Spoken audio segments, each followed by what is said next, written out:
Welcome to the Rapid Enablement Podcast. We're helping connect you with the latest tips, insights, and strategies on what it truly means to build and run a high-performing sales enablement function. Let's dive right in.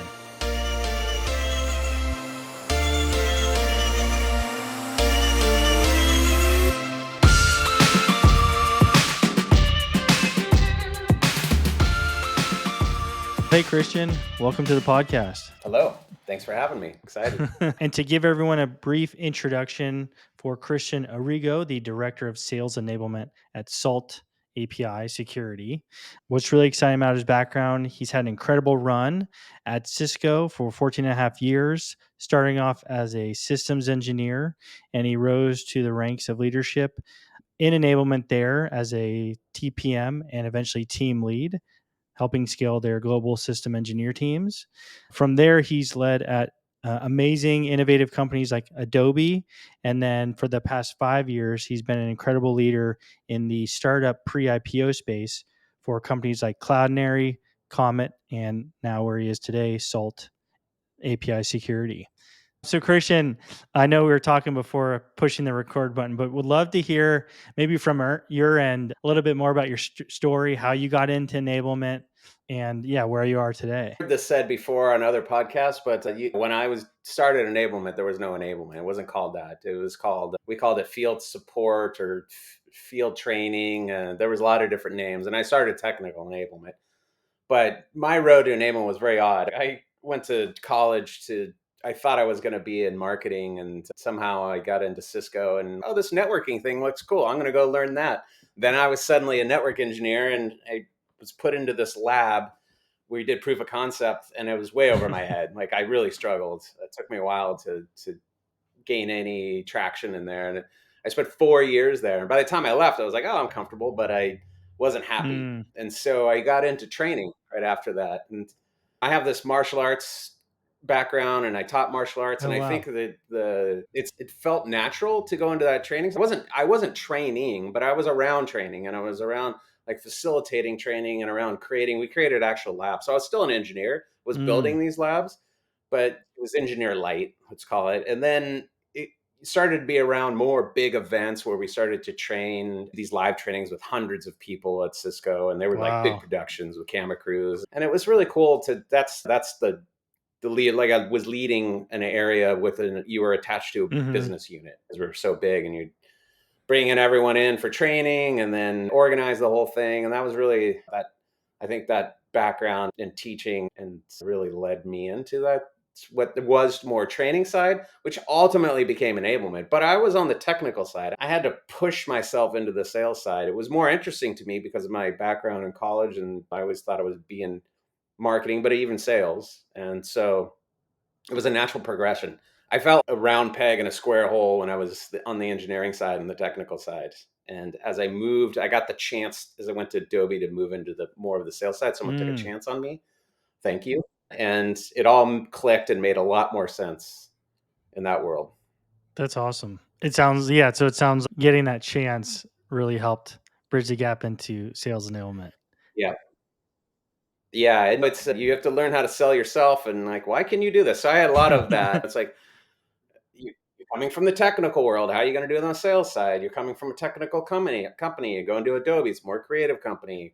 You're at Adobe, and it's a big company, and you're going now to a startup. And how are you sure you can own it all? And so I appreciate all the people along the way that took a chance on me, and hopefully they didn't regret it. I doubt it. You're definitely a leader in the space. And so, Christian, to start us off, I know the topic for today, for those listening, is becoming the first sales enablement hire or leader. Given your expertise, what's it like being the first hire? Because, correct me if I'm wrong, the past 3 companies now, you've been the first hire to establish sales enablement or run it all by yourself. So what's that like, being the first hire and owning it all as like a one-stop shop? Yeah. Well, I'd say the first time was the hardest because you really don't know what you don't know. And so going into it, so there was a lot of assumptions on my end of like, I think I can do this. I believed I could do it. So I had to convince someone first I could do it, and then I had to actually do it. So I'd say it's super daunting. Like, like you're coming in, you don't know what you're stepping Mm, into. You can ask a lot of questions ahead of time, but again, they're going to be measured in what information they give you. So you have to really start to come in and understand what leaders want. You have to build trust with the field, and you have to build that plan. You think about those things. Now I know ahead of time, like I've got to do those things. What is my plan to do all those things? Like, where am I going to start? How am I going to build a solid foundation? What foundation do they have? How am I going to align to mm, go to market? What is their go to market? And really look at everything. Do they have any form of enablement right now? And you can ask these questions up front, but when you get in and really start to peel the onion back and start to look what's in the middle there, like you sometimes it's like, whoa, this is a lot taking it on. And so I think you just need to find an anchor on and make it simple, starting point, and what are you going to be your quick wins? okay. What does leadership want? And what does the field want? Like, you are a trusted advisor to them. I always look at the field as my customer. I have to align to leadership and the sales plan and the go to market plan, but I have to listen to the field and give them what they want. And then you also have the other groups, and you're going to sync really closely to product marketing and product and other teams. And so really getting to know all those people and how are you all going to work together, and then how are you going to satisfy the need of everyone? Mm. Well, it sounds like a lot going on all at once. A lot going on all at once, that's for sure. And so with that, what are the maybe some of the pros being the first hire? What are the cons? What should people expect? Yeah. Yeah, I'd say the pros, we'll start there. Look, you get to own it all. You get to build it in your vision. And they might have some stuff that's already built out, but you really get to take it and run with it. And yeah, there's not really a bias unless you come in a situation, which kind of I was in now, where there was an enablement person Mm, before me and they built something else. And I don't think anyone had any bias on it because they hired me and they're like, okay, go fix all these things. But at the same time, you typically don't, if you're the first and there hasn't been, you don't have this bias towards anything. You get to grow with the business. So if you lay a solid foundation, you should be building for scale and repeatability as you grow. Because I imagine if you're the first, you're on a right. startup and it's probably pretty small. Right. And you're there because they're at a point where they're like, how do we know what good looks like? And then how do we scale and repeat that? Like, that's why you're really there as an enablement person. And so that's the fun part, right? You get to grow Mm, with the business. And then you get to be closer to the field. If you're at a big company, like when I was at Adobe or Cisco, like I wasn't close to the field. Like, you're building big programs that you touch a lot of people, but you don't have contact with all those people. And you're really close to the go to market strategy, which is exciting because you get to sometimes be like at I'll just call it the dinner table, where you're sitting around strategizing what is our go to market. And as it iterates, you're a part of that and you get to hopefully get to key right in on that. And that's a whole nother topic, just talking about how do you do that, because that is a challenge. It's important that you do get a seat at the table so you can be part of that. So that's, I'd say, the pros. I say the cons, you're alone. mm, There's nobody, there's no parachute, there's no one there to help you from the animal space. It doesn't mean it's not a collaborative effort, but eyes will be on you when you build a program. Was it successful or not? Did you move the needle or not? And you should be able to prove that.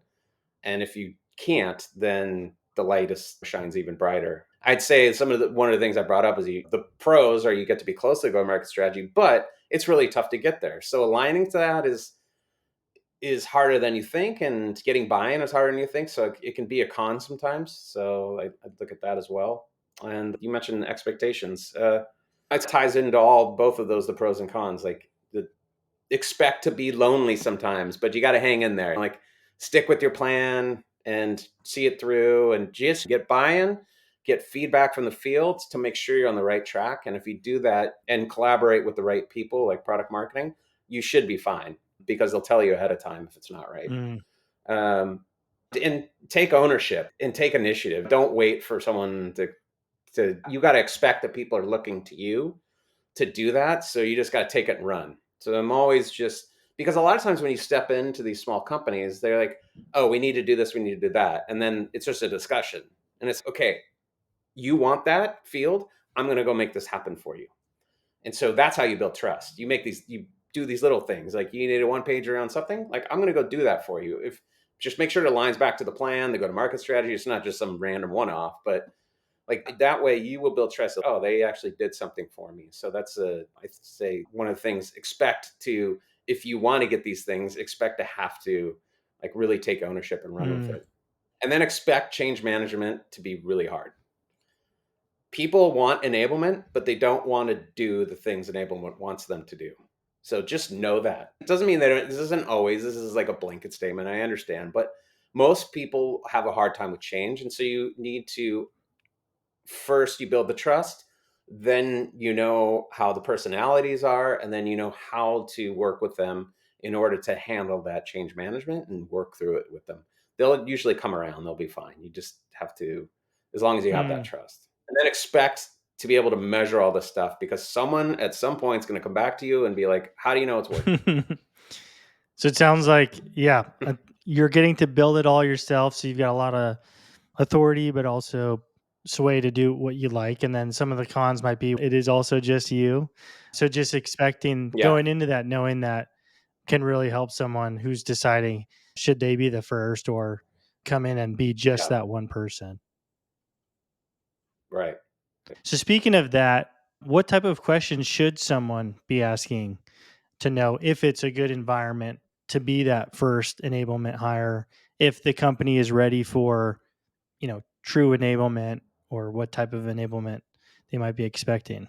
Yeah, and it's an interesting question you ask. I think it's I knew I wanted this. So I think the questions I would ask, if I know that I want it, what I'm trying to understand is Mm. where they're at.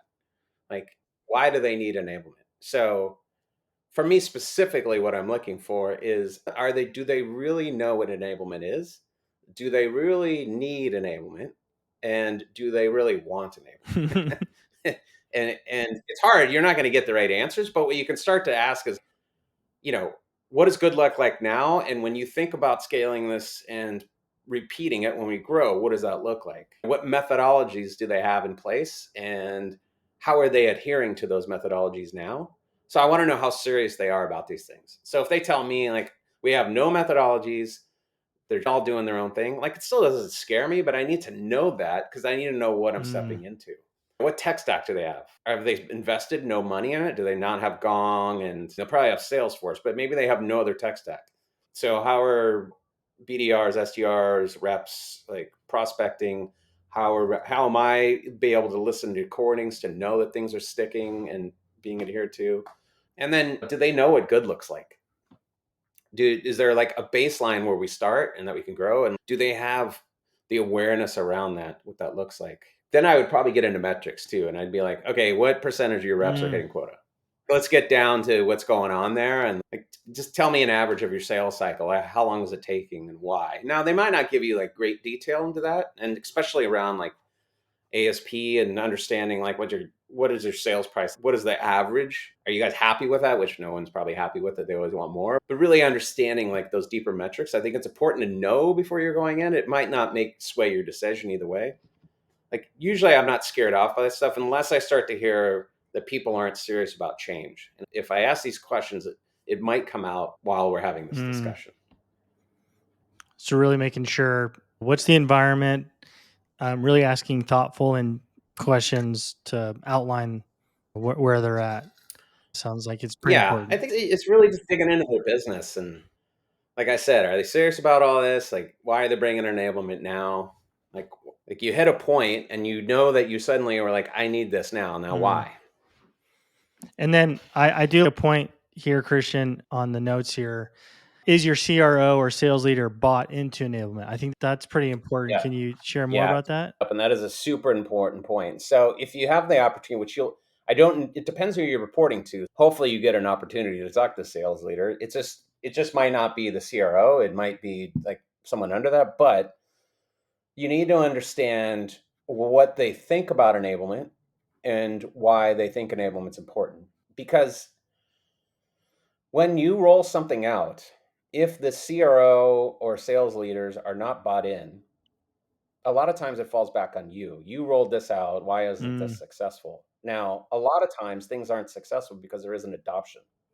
As an enablement person, you have I'd say you have a lot of authority, and you build up that authority through the trust that we talked about. But they're not reporting to you. Right.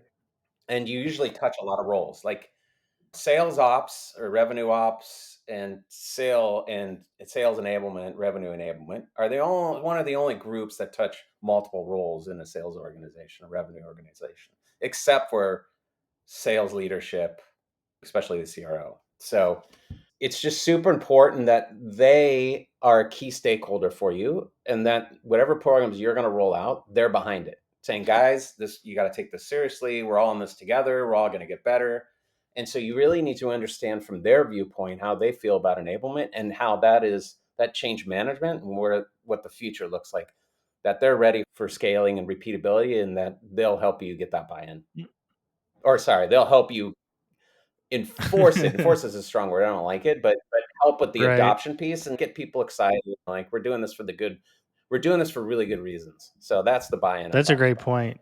Yeah, really making sure it sounds like Yeah. if you've got the executive or CRO or whoever, VP of sales, even really understanding their philosophy and their viewpoint on enablement can go a long way to determine if you're going to be set Right. up for success. Now, I want to switch gears a little bit here, Christian. I was fortunate enough to work with you at Cloudinary, and I think it would be fantastic given your strong expertise in the space. What have been some frameworks that you've used to be successful as you've been the first enablement hire or the one-stop shop for 3 companies now? I'd say this has been an evolving thing. It's not as though I have the Christian Arrigo framework that's like patent and works for everyone. But I will tell you, I try to operate under a couple pillars, and most of the stuff when I'm building a plan should fit under the pillars. And so I'll talk through some of those. What's important about this is that you have a plan, and I would have a plan before you even hit the ground running. And you won't have a lot of visibility into metrics and what's going on, but I still think you can have an idea of where you're going to start.